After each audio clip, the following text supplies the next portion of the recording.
Have you ever caught yourself imagining a conversation before it happens? Replaying an argument in your head, except this time you say the perfect thing? Picturing exactly how you want to walk into that interview or that first day or that hard conversation with your kid? If you've done that, congrats. You've already been visualizing, which is a big skill the pros use.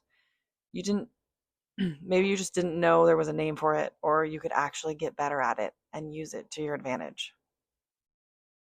Hey, it's Corinne, your mental performance coach for everyday life.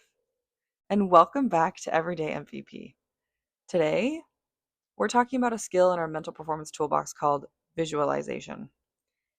And I promise you, this isn't just an athlete thing. You know, I'm here to give you the good stuff, the tools the pros use, so you can bring them into your everyday life. Here's what most people think visualization is: an athlete closing their eyes before a race, picturing themselves doing well and crossing the finish line. Nice, motivational, and you might think, not for me. But here's what visualization actually is: your brain rehearsing an outcome before it happens. And it works whether you're an Olympic hurdler or a mom bracing for the kids to destroy the living room in the next 10 minutes. Visualization isn't just a sports trick, it's a tool your brain is already using every single day, whether you're steering it on purpose or not. And here's the part that gets me so excited about this skill. It's so cool. When you vividly imagine doing something. So when you visualize, your brain activates many of the same neural systems involved when you physically perform that action. So when you physically run through a set of hurdles, your brain is practicing that movement. And when you vividly imagine running those same hurdles, your brain is also activating many of those same movement patterns. It's not exactly the same as physically doing it because obviously you don't get stronger by imagining yourself lifting weights, but it is a form of rehearsal. And that's what makes visualization so cool.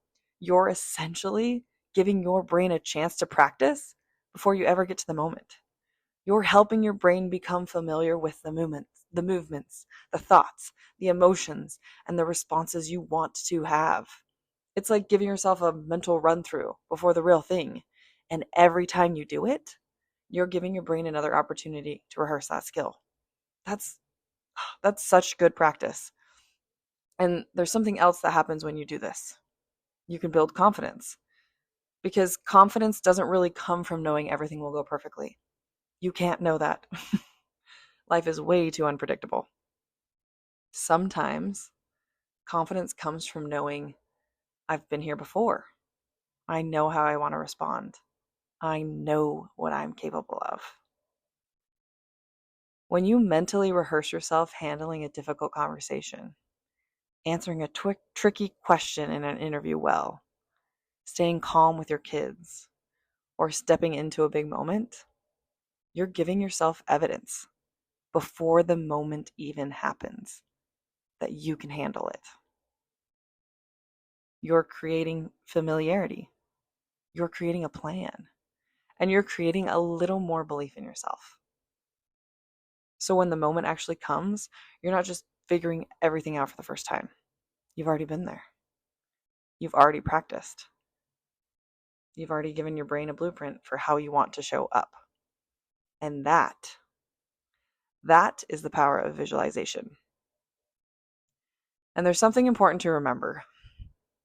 Your brain can rehearse the outcome you want, but it can also rehearse the outcome you're afraid of.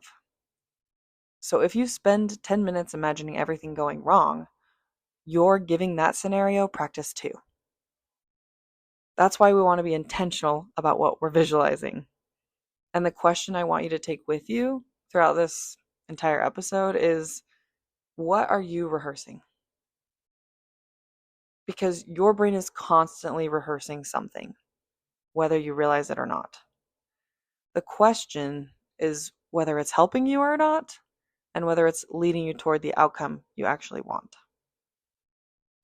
And this is a skill I personally try to use as a mom, and honestly, I need to utilize it even more. But when I purposefully visualize how I want to be as a mom, it helps me be more patient in the moments where I would normally explode or yell. And yes, that still happens. The goal isn't perfection. The goal is for it to happen less and to teach emotion regulation by modeling it for my kids. So I'll picture a moment where my kids are melting down or everyone's fighting and I can feel myself getting frustrated. And instead of just imagining the situation going perfectly, I imagine myself responding the way I want to. I picture myself taking a deep breath and telling my children to pretend to blow out the candles. I picture myself lowering my voice instead of raising it. I picture myself slowing down before I respond. I picture myself mirroring what I'm asking for, showing my kids what it looks like to regulate instead of just telling them to regulate. And sometimes I'll even picture what my face looks like, what my hands are doing, or what my voice sounds like. Because that's the thing about visualization. You're not just picturing the outcome, you're rehearsing your response.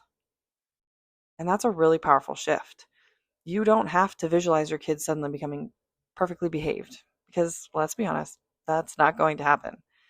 You can visualize yourself becoming the version of you that you want to be in that moment. And that's something you can control. So, for your MVP challenge this week, I want you to ask yourself, what am I rehearsing right now? And I want you to catch it once a day. Maybe you're worrying about a hard conversation or how a hard conversation will go. Maybe you're replaying a mistake. Maybe you're dreading a moment before it happens. Just notice. Then I want you to ask yourself, is this helping me or hurting me? And if it's not helping you, try picturing it going the way you actually want, just for a few seconds. That's it. That's the practice. Just notice what your brain has been quietly rehearsing without you even realizing it. And then, if you can, give it something better to practice. Your brain is constantly rehearsing patterns, thoughts, responses, and ways of reacting, whether you're aware of it or not.